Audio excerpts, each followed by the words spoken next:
નમસ્કાર, જેડેસ ટીવીમાં આપનું સ્વાગત છે। હું છું સંજય રાવલ। હવે આગળ વાત કરીએ તો સાબરકાંઠા જિલ્લાના પ્રાંતિજ ગલેજી ભાગોળ બ્લોક વિસ્તારમાં 990માં બનાવવામાં આવેલ 344 આવાસો મકાનો પૈકીમાં 2 મકાનો ધરાશાયી થયા। જોકે બંને મકાનમાં કોઈ ના રહેતું હોય બંને મકાન માલિકોનો આબાદ બચાવ થયો છે।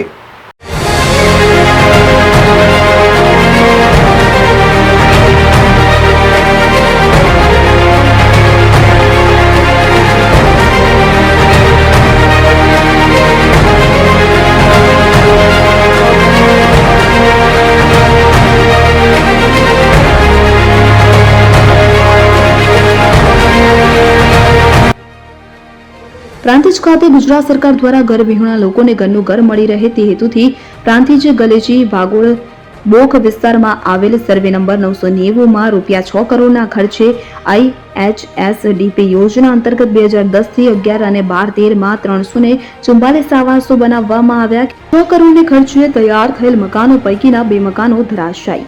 પ્રાંતિજ ખાતે 990 માં આવેલ આવાસના 2 મકાન ધરાશાયી।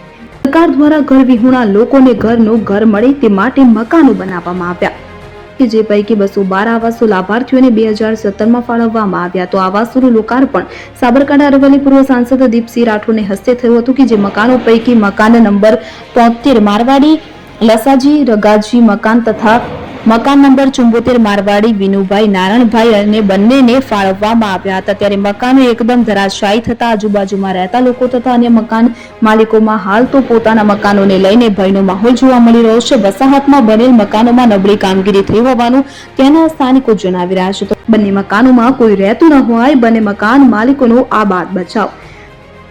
વસાહતમાં બનેલ મકાનોમાં નબળી કામગીરી થઈ હોવાનું લોકો જણાવી રહ્યા છે।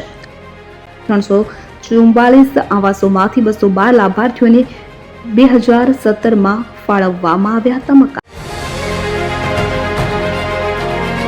મકાનનું કાટમાળમાં પણ સ્પષ્ટપણે જોઈ શકાય છે કે ઈંટો વચ્ચે માલ ના હોય પોલું રહેતું હોવાનું મકાનના કાટમાળમાં જણાઈ આવે છે અને માલની ગુણવત્તા ઉપર પણ અનેક સવાલો ઉઠ્યા છે। તો વસાહતમાં બનેલ મકાનોમાં નબળી કામગીરી થઈ હોવાનું ત્યાંના સ્થાનિકો જણાવી રહ્યા છે। તો હજુ એ મકાનોના નબળી કામગીરીને લઈને કેટલાય મકાનોની દિવાલો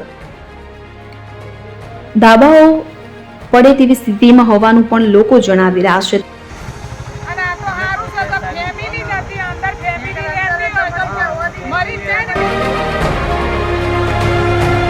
જવાબદાર તંત્ર દ્વારા નિષ્પક્ષપણે તપાસ કરવામાં આવે તો નબળી કામગીરી સામે આવે તેમ છે। ત્યારે હાલ તો જે તે સમયે જવાબદાર તંત્રની મિલીભગતથી નબળી કામગીરીને લઈને 2 પરિવારો હાલ તો ઘર વિહોણા થયા છે। ત્યારે જવાબદાર તંત્ર સરકાર દ્વારા ધરાશાયી થયેલ મકાનો ઝડપી તૈયાર કરીને પરિવારને ઝડપી મકાનો મળે તેવું લોકો જણાવી રહ્યા છે। હવે જોવાનું રહ્યું કે હજુ એ કેટલાય મકાનો દિવાલો ધરાશાયી થાય તેમ છે તેનો સર્વે થશે કે પછી હજુ બીજા 1-2 મકાનો પડવાની કે પરિવારજનોનો જીવ જશે ત્યાં સુધી રાહ જોવામાં આવશે। આ મકાન બનાવનાર કોન્ટ્રાક્ટર સામે તંત્ર કે સરકાર દ્વારા એક્શન લેવામાં આવે છે કે નહીં પછી હોતા હે ચલતા હે જેવી સ્થિતિ જોવા મળશે તે તો જોવું રહ્યું। ઉમંગ રાવલ, સાબરકાંઠા।